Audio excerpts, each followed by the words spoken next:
Maayong gabi mga lods. Time check, alas 11 sa gabi.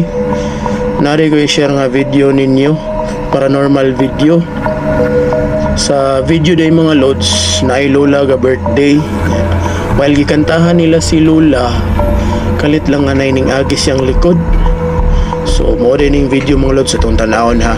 So diri din dapita mo na ilang pagkanta kay Lola o happy birthday.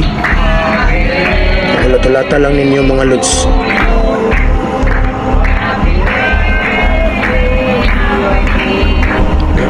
Kita mo ato, paspas kayo nga agis yung likod. Atong i-slow mo mga lods ha. Slow mo naining agi.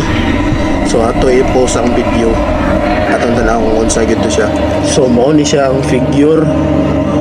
Mura siya batang babayi, taas ug buhok, then nakadress. Ang mga tao nga naa dira mga lods, wala jud ni kabantay nga naining agi sa likod ni Lola. Nabantayan or nakitaan lang siguro ni nila pag review na nila sa video. Ang storya daw kuno ani mga lods, kani si Lola naay anak ng babae sa una nga namatay. Nya katong bataa no, ilig ko no kay itong magdagandagan sa ilahang balay. So ang ilang pagtuo, ang katong nakita sa video, ang anak ko no to ni Lola. Para ninyo mga lods, ang anak dito ni Lola or lain na to siya? Okay mga lods, mao na to ang video. Salamat sa pagtanaw. Good night.